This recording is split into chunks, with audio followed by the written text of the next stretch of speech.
Saya dengan Emmanuel Alvino sebagai praktisi hukum dan paralegal yang mendampingi kasus Fang Fang. Hari ini saya mau eh, menceritakan kepada rekan-rekan media bahwa kasus yang dialami Fang Fang ini rupanya itu hanya seperti eh, tip of the iceberg atau puncak dari gunung es. Dan ternyata setelah Fang Fang berani speak up ya ke pihak media, saya mendapatkan DM dari beberapa wanita yang mengaku menjadi korban dari public figure berinisial VP. Mereka memutuskan untuk speak up ya karena mereka melihat keberanian Fang Fang dalam menyuarakan kebenaran. Nah, tapi karena saya harus fokus ke Fang Fang ya, untuk penanganan kasus wanita-wanita lain yang menjadi korban dari VP ini, akhirnya saya serahkan kepada rekan junior saya yaitu Ibu Dora dan kuasa hukum satu lagi. Perkenalkan Bu. Raslindawati SH.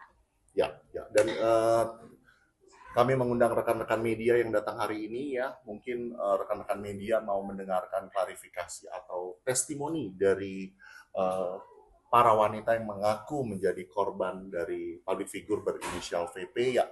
Saya akan mulai dari Ibu Gusti dulu karena Ibu Gusti ini menurut klaimnya mengalami kerugian yang cukup besar yaitu sekitar berapa Bu? 2,3. Ya, saya persilakan Bu bicara ke pihak media. Terima kasih semua teman-teman sudah hadir hari ini. Perkenalkan saya Gusti.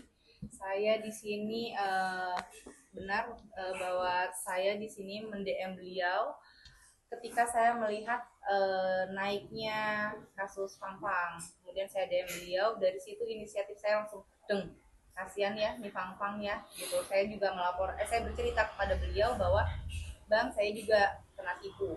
Saya bilang gitu, saya menghubungi beliau dan alhamdulillah respon beliau itu cuma 10 menit langsung beliau kasih nomor handphone, kita kontak-kontakan ya Bang. Terima kasih Bunda atas kepercayaan.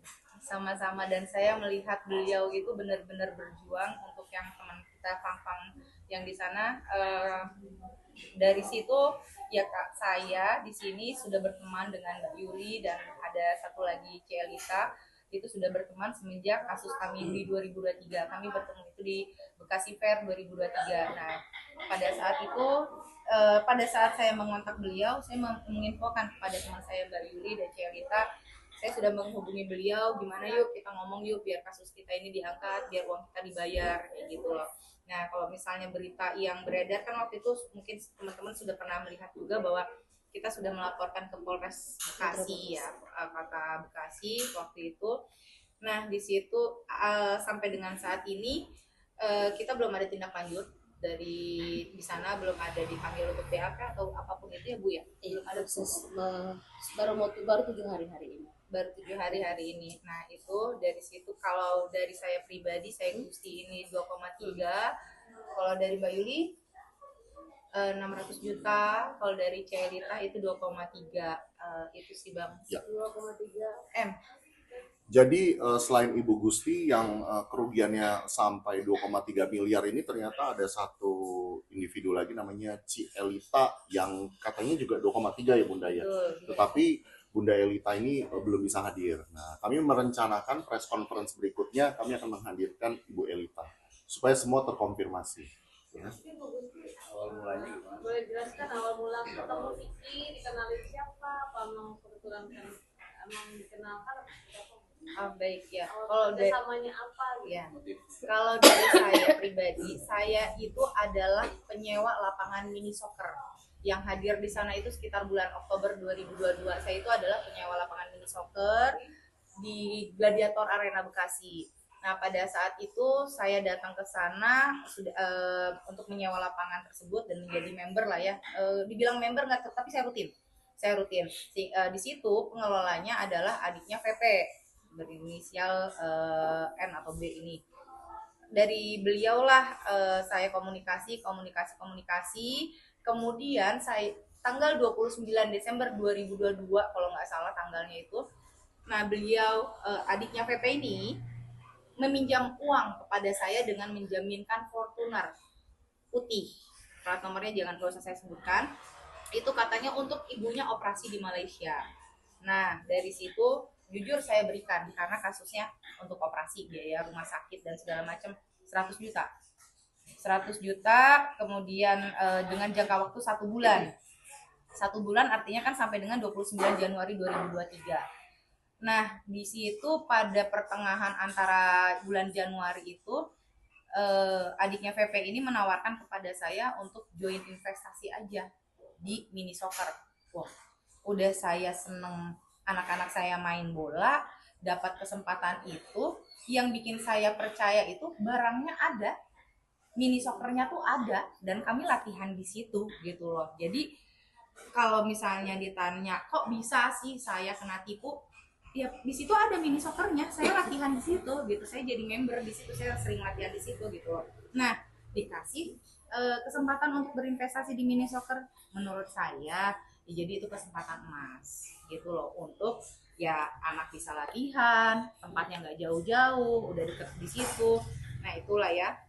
Nah, tanggal 20 akhir bulan Januari 2023 terjadilah kesepakatan itu. Nah, saya tanya, di situ saya sudah ketemu VP. Pada saat di lapangan tersebut saya sudah ketemu VP. Saya tanya ke VP ini tanah punya siapa? Saya tanya ini dia cerita ini tanah punya bertiga. Salah satunya adalah dia. Oke. Sertifikatnya mana? Sedang diagunkan ke bank swasta. Saya percaya aja ketika diagunkan, kan namanya bisnis gitu kan. Oke, saya minta soft copy. Belum ada, tapi yang saya lihat barangnya ada, maksudnya mini soccernya ada, kafenya ada, tempatnya ada di situ. Sudah jadi kan, anak saya sudah latihan dari Oktober di lapangan tersebut. Jadi menurut saya ya sudah, itu di mini soccer itu sudah clear lah ya, terjadilah tanda tangan itu di sekitar 25 Januari 2023. Artinya dari uang yang dia pinjam 100 juta itu saya tinggal menggenapin 100 sampai 125 juta itu ada penambahan memang waktu itu saya genapin menjadi 500 juta. Akhirnya terjadi tanda tangan kontrak lah, itu berjalan Februari 2023. Ini cerita kita kasusnya kita ngurut ya Bang ya. Iya. Kita ngurut aja ya. Nah, di bulan Februari 2023 adiknya itu yang perempuan ini, adiknya itu menawarkan kepada saya investasi lagi di ulang tahun Kota Bekasi, namanya Bekasi Fair dan Bekasi Bersolawat kalau nggak salah namanya. Itu akan diselenggarakan 5 hari. Beliau menawarkan banyak sekali dengan ini uangnya dari mana, ini uangnya dari Pemda, nilainya angka kontraknya 2,5 M, terus untungnya nanti dari mana, karena 5 hari kan saya mikirnya, karena saya tidak tahu dunia peraktrisan gitu bayaran berapa gitu, saya nggak paham Bang, izin. Dari 2,5 M nanti dapat dari sponsor, nanti dapat dari tiket, bla bla bla bla bla. Saya belum mengiyakan saat itu gitu. Cuman ketika waktu itu si B ini nge-screenshot atau ngirimin pokoknya dia harus bayar untuk lightning, untuk tenda yang gitu-gitulah, pokoknya panggung gitu, bayar DP artis. Akhirnya keluarlah uang saya 200 juta. Saya ngasihnya cash di depan bank BCA Kemang Bekasi. Nah, di situ saya kasih 200 juta, terus udah gitu berjalannya waktu, acara Bekasi Fair itu mulainya tuh kalau nggak salah di 14 Maret 2023. Terus 5 hari kan di situ. Bertemulah saya dengan beliau, Mbak Yuli ini. Nah, di situ kita belum ada obrol-obrolan, belum ada kontak-kontakan seperti apa, belum ada bahasa, belum ada diskusi, belum kenalan bahkan saya sama Mbak Yuli di acara Bekasi Fair, tapi saya sudah bertemu sama beliau. Nah, di situ itu saya dijanjikan pada saat di situ saya disuruh pegang uang tiket dipegang dulu, terus udah gitu nanti tolong atur bayar polisi, bayar makan, bayar bayar itu dan segala macam. Uang tiket ada, tapi tidak sebesar uang yang harus dikeluarkan. Nah, pada saat itu saya keluarin lagi modal, karena itu lagi berjalan acara Bekasi Fair itu lagi berjalan, dan saya pun ada di situ gitu loh. Nah, berjalannya waktu menghabiskan dana sekitar 1,3 M. Tapi kan adiknya sudah bilang ke saya, angka kontraknya katanya 2,5 M. Terus udah gitu penunjukan PT GMP ini sebagai IO-nya acara tersebut saya pegang, saya dikasih sama adiknya. Oh berarti benar juga dia ngerjain event Bekasi Fair ini, tapi memang tidak terlihat kontraknya, itu hanya bunyi di WA kalau acara ini anggarannya 2,5 M. Nah tapi dia sempat bilang ada kok RAB-nya, nanti saya sampaikan.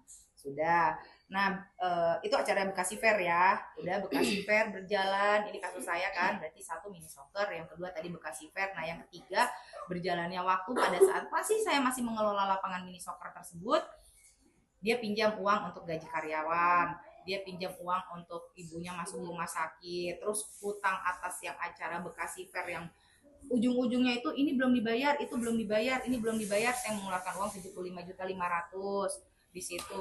Total 390 juta. Nah, dari total 390 juta itu dia bukakan saya cek. Bukakan saya cek 500 juta. Saya bilang sama dia, buat apa uang 500 juta? Cek 500 juta, maaf. Utangnya nggak sebesar itu. Nggak apa-apa, simpan aja. Ada bukti WhatsApp-nya. Nggak apa-apa, simpan aja. Ya sudah. Pada saat cek itu bisa dicairkan, saya cairkan dong uangnya, ceknya. Ternyata kosong. Tidak ada uangnya. Nah itu jadi saya 3 kasus, yang satu mini soccer 500, yang satu Bekasi Fair 1,3, yang satunya lagi pinjaman hutang pribadi dengan cek itu 500 juta. Nah dari situ saya tahu kenapa dia niatnya buruk. Pada suatu saat ada Cielita ini nelfon ke saya tanggal 26 Mei, pokoknya akhir Mei 2023, pokoknya akhir Mei. Dia nelfon, halo dengan Gusti, iya. Oh saya Elita, oh baik, kenapa ya Bu? Saya mau mempermasalahkan Gladiator Arena. Oh boleh, kalau gitu datang aja ke rumah saya. Diskusilah di situ pemilik tanah, Cielita, saya dan suami. Mereka datang ke rumah saya menceritakan segala dari A sampai Z-nya, cerita tentang lapangan Gladiator Arena tersebut. Ternyata yang saya tahu dari pengakuan mereka selaku pemilik tanah dan selaku pemodal mini soccer cafe dan lapangan area konser musik itu, tanah tersebut itu dititipkan kepada PP itu untuk dijual. Nah, karena waktu itu kondisi tanah tersebut alang-alang yang berantakan lah intinya, dimintalah si PP ini minta ke pemilik tanah untuk bro bagusin dong ini tanahnya gitu loh, dibikin menarik biar orang-orang banyak ada yang kenal, banyak ada yang tahu, nanti gue bantu jual deh, dengan katanya dijanjikan komisi. Vicky bilangnya begitu ke pemilik tanah ini. Nah karena si pemilik tanah ini menggandenglah Cielita untuk membangun mini soccer, untuk membangun kafe. Nah kalau saya ini posisinya di mini soccer, kalau Mbak Yuli ini posisinya di kafe. Nah jadi areanya sama, areanya satu tanah tersebut sama. Nah berjalannya waktu ternyata tanah tersebut dalam proses agunan ke bank swasta dan harus dikosongkan di bulan Januari 2023. Di mana bulan Januari 2023 itu adiknya merayu saya untuk berinvestasi di mini soccer tersebut. Iya. Kerjasama nih kayaknya. Ya kan? Ya itu yang tidak diceritakan sama keluarga ini, terlapor ini, itu yang tidak diceritakan. Kok nggak bilang sih lo kalau ada cerita bahwa Januari 2023 tanah ini dikosongkan, tapi kenapa Pala sama Yu ditawarkan ke kerja sama ke saya? Kalau di saya di Januari 2023, kalau sama Mbak Yuli ini di 2022 September. Kenapa? Kata adiknya apa? Tidak ada penjelasan saat itu. Jadi pada saat itu kita sudah berantem lah sama pihak sana, itu kita sudah berantem. Nah kalau Mbak Yuli, maaf, apakah Mbak Yuli tahu bahwa kondisi Januari 2023 itu harus dikosongkan? Nggak tahu. Sama nggak tahu. Sama sekali beliau juga nggak tahu. Jadi ceritanya persis yang harusnya uang kami itu ada di mini soccer atau ada di lapangan area Gladiator Arena itu harusnya pengetahuan pemilik tanah dan Cielita sebagai pembuat mini soccer dan pembuat kafe itu harusnya, tapi saya nggak tahu di belakangan terjadi seperti apa. Nah dari setelah pertemuan di rumah saya itu akhirnya pemilik tanah, saya dan Cielita ini bersepakat untuk menemui Vicky bareng-bareng di Gladiator Arena untuk menanyakan status kami seperti apa dengan janji-janji yang sudah dia sampaikan. Nah, ternyata pada hari itu setelah janjian dia tidak datang. Yang menghadapi kami ini adiknya dan suaminya. Gitu, Bang. Jadi tidak ada lagi, dari situ udah langsung berantem aja. Langsung saling memutarbalikkan. Kalau buat saya, dari sisi saya, dia langsung memutarbalikkan fakta. Kenapa kamu berpihak pada sisi sana? Kenapa kamu nggak milih sisi saya dan segala macam? Uang jelas saya dibohongin sama dia, ngapain saya harus milih berpihak ke dia? Kan gitu logikanya. Cari pembenaran Betul. Kenapa? Uangnya kemana? Saya tidak tahu. 500 juta buat mini soccer itu kan dia bilang invest di sana kan. Ya. Terus minta 75 juta untuk bayar karyawan. Nah, itu nggak ada Untuk bayar karyawan ke saya itu utang untuk THR lebaran gaji karyawan di mini soccer di area semua sana itu bilangnya 145 juta. Itu 145 juta itu saya tidak tahu uangnya kemana. Pokoknya saya transfernya ke beliau. Tiap bulan dapat nggak dari mini soccer? Tiap bulan ada hitungan bagi hasil. Saya 25% karena dia bilang mini soccer itu bangunnya 2 miliar. Jadi ketika saya masukin 500 juta, berarti saya kebagian jatahnya 25% dong. Dan itu bagi hasil setiap bulan. Memang laporan keuangannya di saya. Saya yang mengelola lapangan mini soccer tersebut. Kenapa? Dari tiap bulan nggak? Kurang lebih fluktuatif, ada macam-macam ya. Karena kebetulan waktu itu kita masuk juga di bulan puasa sedikit jelas. Nah kalau saya selama sampai dengan bulan Mei, kalau nggak salah saya di angka 51 sampai 52 juta. Pendapatan saya 25%, ya sampai dengan bulan ini. Karena saya dapat uangnya itu di bulan Februari 2026. Dan itu pun di akhir. Karena uangnya sudah banyak yang masuk ke beliau. Gitu. Jadi saya dapat. Nah, tetapi setelah ini kan banyak tuh orang yang sudah ngebooking lapangan sebelum-sebelumnya, ada yang sampai bulan Juni, ada yang sampai bulan Juli. Saya yang refund. Uang ke penyewa, saya yang refund.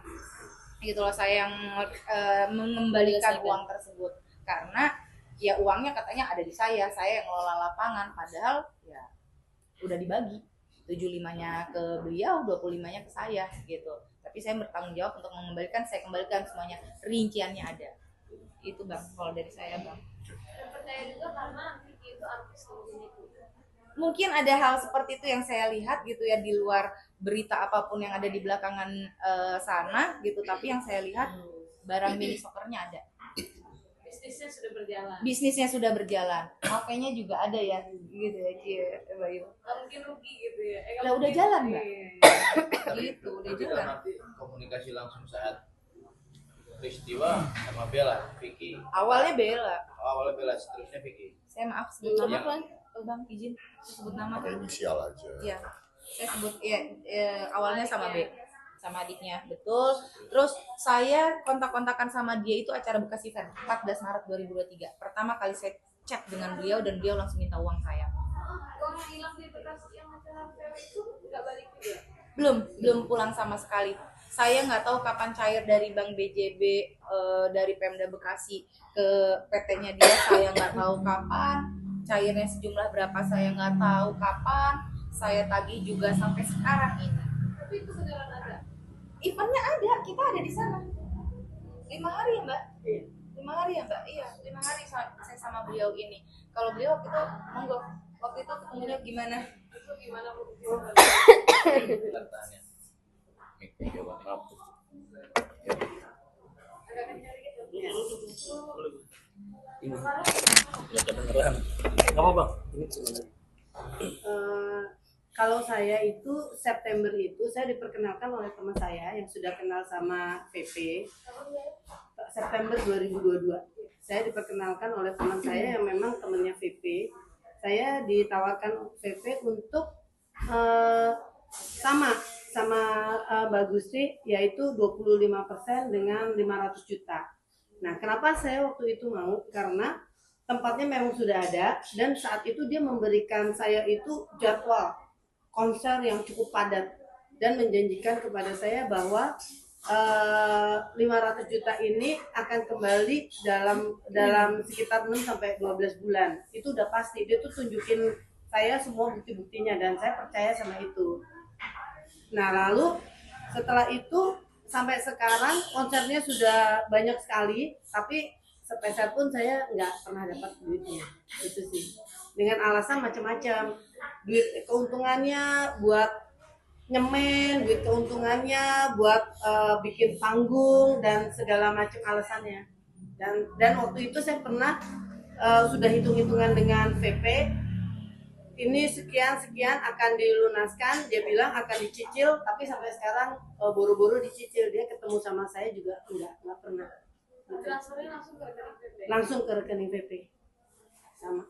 Ibu percaya karena emang ada bisnisnya. Benar, karena saya lihat memang tempatnya sudah ada, seperti tadi Mbak Gusti bilang, tempatnya sudah ada, bukti-buktinya yang mau kontrak pun ada, dan benar memang besar saat itu konser-konser itu sudah banyak di sana. Dia nggak membagikan. Tidak, salah satunya tuh yang besar itu ada Panjuruan, semuanya deh artis-artis terkenal banyak yang konser di sana. Ada bukti-buktinya yang mau kontrak pun ada, dan benar memang besar saat itu konser-konser itu sudah banyak di sana. Dia nggak membagikan. Tidak, salah satunya tuh yang besar itu ada Panjuruan, semuanya deh artis-artis terkenal banyak yang konser di sana. Tapi ibu tahu nggak sih pemberitaan dia selama ini?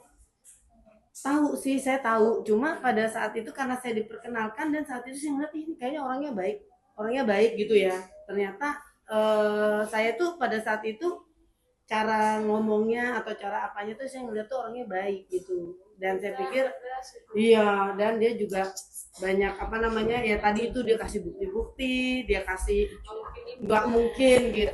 Karena memang saya juga nanya sama mereka yang punya konser, memang iya benar ada gitu. Seperti itu, jadi disitulah saya terkena sama VP. Jadi dibawa kabur lah ya uangnya, Bu. Betul. Dan sudah berapa kali mencoba langsung lagi ke rumahnya? Aduh, banyak ratusan kali dijanjikan. Kita tuh sampai bikin grup barengan.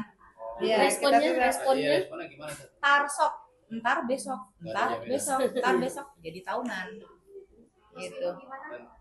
Artinya sudah ya korbannya luar biasa ya. Ya. Banyaknya mungkin kedepannya dari Mas Ya, sendiri. rekan junior saya sudah melakukan proses surat menyurat kepada Komisi 3 DPR RI.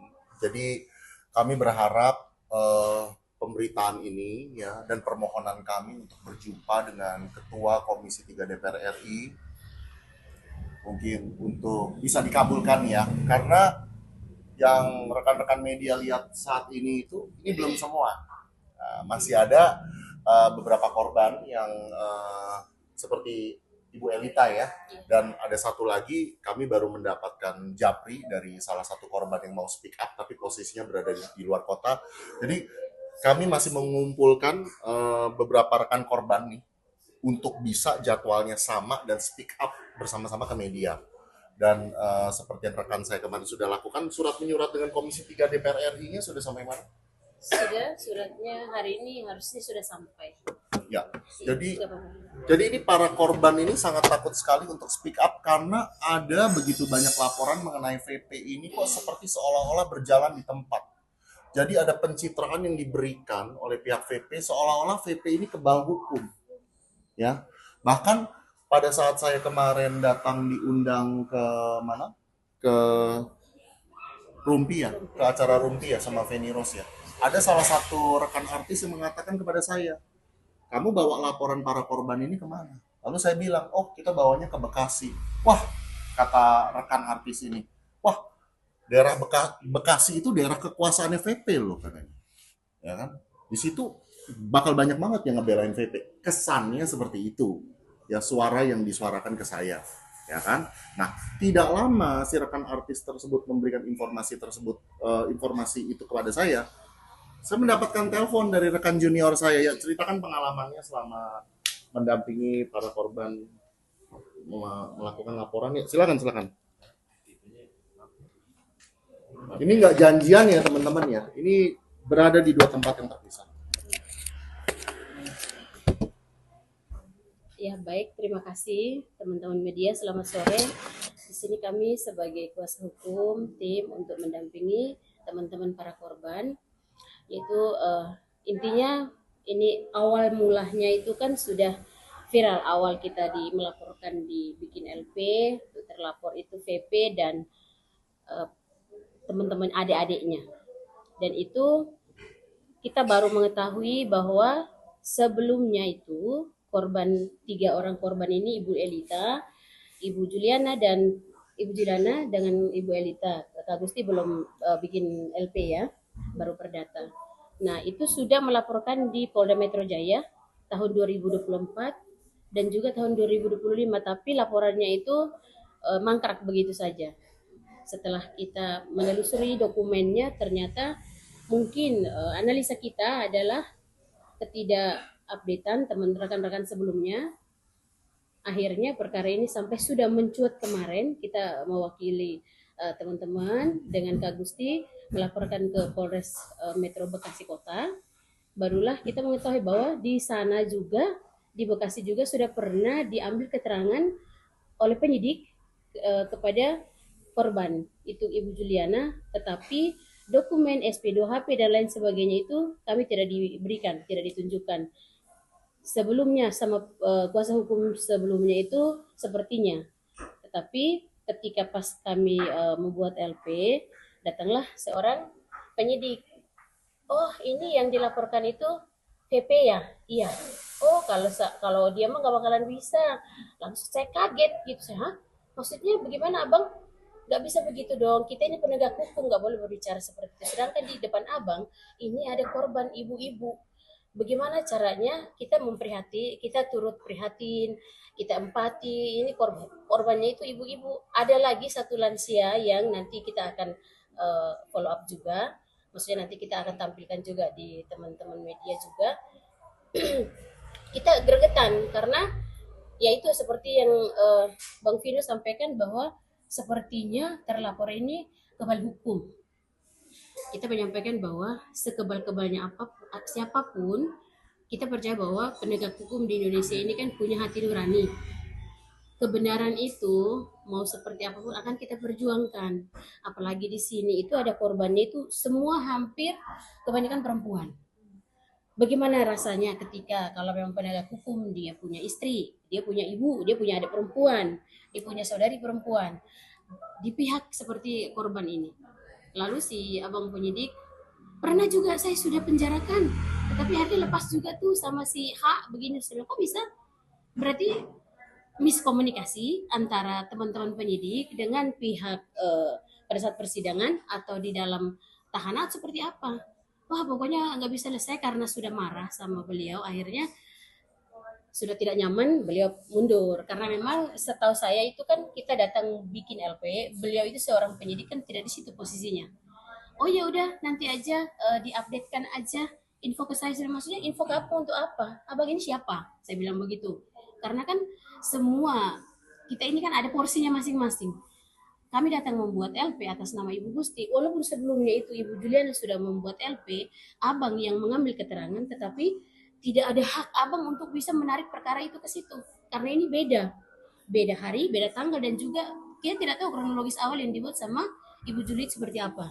Karena kan masih ada di berkas-berkas ada di teman-teman PH sebelumnya. Lalu karena kita sudah saya agak kesal waktu itu, saya sampaikan ke rekan saya Ibu Roslinda bahwa saya bilang, kok jadi begini gitu kan. Ternyata sebelumnya sudah ada laporan, tapi tiba-tiba, maksudnya kan kalau menurut etika kita sebagai penegak hukum kan kita bercerita baik-baik, datang menanyakan, bagaimana Kak, begini. Bukan datang langsung seperti bom yang tiba-tiba jadi Bu Gusti sudah mau menangis. Saya bilang, sabar kak, udah nanti kita cari klarifikasi dulu sebenarnya maksudnya apa sih abang. Saya juga tidak mengerti. Saya tanya, abang mana SP2HP-nya? Kalau memang abang bicara seperti itu, saya pengen tahu perkembangannya sudah sampai di mana, karena ini kan satu terlapor, tetapi korbannya banyak gitu. Jadi kita biar samakan gitu. Akhirnya beliau tidak tahu ada kesibukan lain, mundur. Langsung kami menyelesaikanlah laporan polisi itu, dan kami langsung preskon sama teman-teman media. Tadi kan Kak Dora sempat menyebutkan tulisan ada lansia. Ya kan? Iya. Kalau boleh tahu mungkin kerugiannya berapa, lalu mungkin yang sudah diketahui korban-korban ini udah ada seberapa jumlahnya sih? Banyak yang pengen tahu nih. Jadi untuk total keseluruhan dari 3 orang korban sebelumnya itu kan kita sudah tahu semua bahwa itu totalnya itu 5,2 miliar rupiah. Ditambah lagi barusan tadi kita komunikasi dengan Bunda Santi, tidak apa-apa ya saya sebutkan namanya ya. Beliau adalah seorang lansia. Beliau mengatakan bahwa awal mula beliau bertemu dengan terlapor ini VP itu untuk menawarkan bisnis investasi di Gladiator Cikarang. Cikarang atau apa tadi? Iya, Cikarang. Oh, Cikarang memang ada cabang di Cikarang ya? Oh, oke. Nah, lalu Bunda Santi mengatakan bahwa awal mulanya terlapor VP meminta investasi itu 200 sampai 300 juta. Berhubung beliau itu udah ada pensiunan, saya mau ambil uang di mana? Jadi saya hanya ada uang 50 juta. Lalu Bunda Santi mentransferkan kepada terlapor VP. Setelah 2 hari setelah itu, VP menelpon lagi. Bu, ini ada pajaknya. Pajaknya 5.500.000. Bunda Santi transfer lagi 5.500.000. Oke, jadi totalnya kerugian dari Bunda Santi yang adalah seorang lansia 5.555.000. Oh ya, 5.555.000. 55 juta 55 juta plus 500.000 rupiah, seperti itu. Berarti untuk pengaturan orang yang sudah masuk ke dalam itu seperti bisa bahwa ada grup WhatsApp ya. Iya. Para korban sendiri. Ada berapa orang sih di dalam grup tersebut dan apa sih yang kalian inginkan untuk VP sendiri? 4 orang, 5 orang plus yang punya tanah ya. Plus yang punya tanah. Jadi 5 orang ya kayak. Yang punya tanah sendiri ya. Beliau juga stres karena ya. Beliau sedang mengurus sendiri. Yang punya tanah itu dia sedang mengurus sendiri karena kaitannya kan itu beliau langsung sama PP kan. Nah kalau kami ini kebetulan karena ibu-ibu aja, karena perempuan, jadi kamilah yang lebih banyak ngobrol diskusi. Jadi di dalam grup kami ini kami bertiga, terus ada 1 orang lagi tadi yang Bunda Santi. Bunda Santi itu 1. Sebenarnya kami itu sempat di grup itu ada 4 kejadian yang di sana ya, kejadian yang di ini ada orang dari Palembang, sama sempat satu teman juga ya sama kita ya, cuman udahlah sudah menyerah, dia sudah menyerah dengan janji-janji manisnya, entar sok dibayar enggak, tapi waktu itu ya terakhir saya chat-chatan sama dia saya udah nyerah udah males, itu juga angkanya besar dan itu terkait dengan produk. Saya nggak paham endorsan atau apa, dia terkait dengan produk senilai 1.750M gitu. Saya nggak tahu lagi urusannya seperti apa karena beliau bilang saya udah gibah gitu. Bang, ini dalam arti hanya pidana saja atau perdata juga akan dilayangkan? Ya, jelas pidana dong. Jelas pidana. Berarti tidak Nanti ini saya serahkan kepada rekan kuasa hukum saya ya, Bapak Ibu Dora ya. Kalau saya sih fokusnya lebih ke pidananya.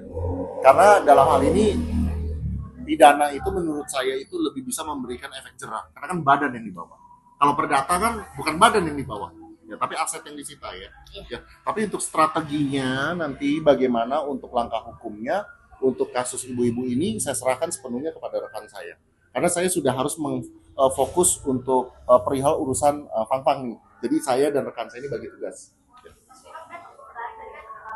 Menjurat ke DPR sendiri, mungkin alasannya sendiri akhirnya bersurat ke DPR, apakah memang dari pihak mungkin kita bicara soal laporan sendiri menyangkut yaitu takutnya pihak dengan backingan karena tidak pernah ada yang kesentuh ya setiap ada Betul. permasalahan. Ya, seperti yang rekan-rekan media tahu bahwa dalam hal ini pihak kejaksaan dan kepolisian itu ada di bawah pengawasan Komisi 3 DPR RI.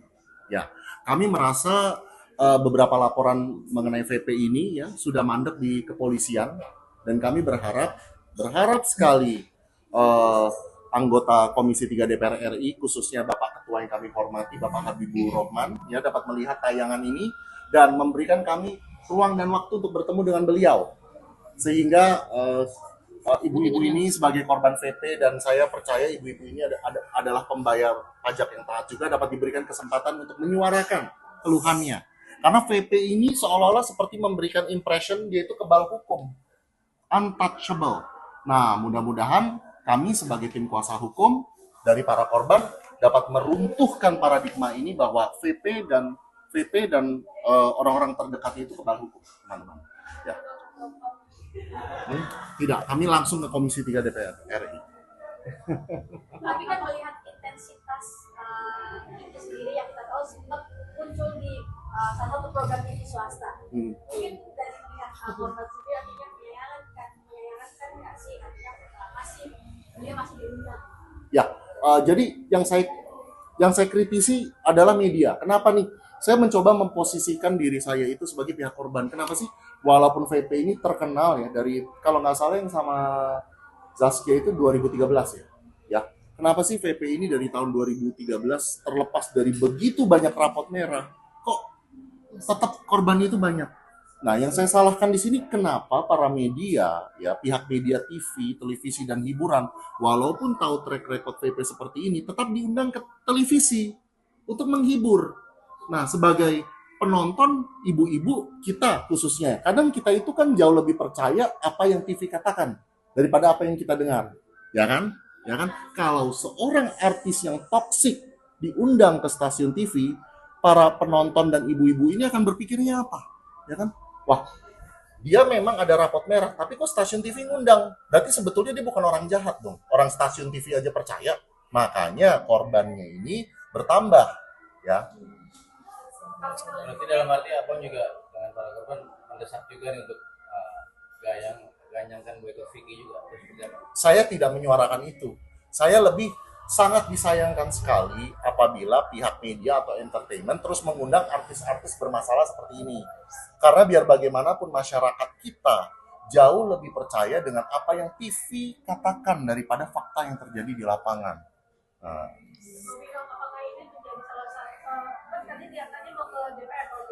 ya, Komisi 3 DPR RI. Kami sudah menyurati. Apakah ini menjadi langkah terakhir untuk kalian semua para korban? Karena kan bisa dibilang tadi bahwa edukasi aja sudah terkesan mandek seperti itu. Apakah ini menjadi Di Polda yang mandek yang di Polda dan Polres kemarin juga juga ada backing yang maaf. Apa ini menjadi salah satu option terakhir kalian untuk arah sana? Tidak opsi terakhir dong, sebisa mungkin kita akan memperjuangkan hak korban ibu-ibu khususnya, termasuk dengan Bunda Santi yang adalah seorang lansia. Kita semaksimal mungkin berjuang untuk mengembalikan hak-hak para korban ini sampai manapun. Oke. Dan terakhir harapannya ya, mungkin kalau Vicky nonton juga ada pesan ya buat Vicky. kuasa hukum. Ya. Kepada saudara VP, kami mohon itikat baik sebagai seorang pria gentleman yang sudah dikenal seluruh masyarakat Indonesia adalah artis yang kontroversi. Ya, entah kontroversi dalam hal apa, ya terkenal lah kan begitu. Jadi kita minta tolong untuk menghubungi kita atau para korban ini untuk bisa duduk bersama seperti awal mula, mengundang beliau-beliau ini untuk menawarkan investasi seperti apa dengan kata manis, tutur kata yang baik, berwibawa. Makanya korban-korban ini akhirnya percaya. Tunjukkanlah itu. Di saat sudah terjadi seperti ini, tunjukkan kebaikan itu supaya underestimate masyarakat yang menyatakan bahwa oh ternyata kontroversial karena hal seperti ini. Itu kan jadi bisa mengurangi. Harapan kita seperti itu. Kita ini masih menerima kata maaf dan juga mau menyelesaikan secara kekeluargaan. Itu saja. Dari korban, Ke B apa ke PP? Kalau saya di dunia ini saya sudah nggak bisa bergerak. Kamera Bu, adiknya nonton. Kalau saya ya, kalau di dunia ini saya sudah nggak bisa bergerak lagi, sedangkan semua bukti ada semua di WhatsApp saya ini. Bagaimana cara kamu merayu, meminta tolong di saat seperti apa, dan sempat kamu juga tahu kondisi saya seperti apa. Punya Allah nggak? Siapa yang nyiptain kamu? Katanya orang pesantren, katanya tahu agama. Please, punya Allah nggak kamu? Itu aja. Punya agama nggak? Punya nurani nggak? Gitu aja. Terima kasih. Terima kasih teman-teman semua. Aku baik banget masih menerima kesempatan untuk duduk bareng. Iya, secara manusia toh. Nah, tetapi Kalau gue sih udah nggak perjuangan mau. perjuangan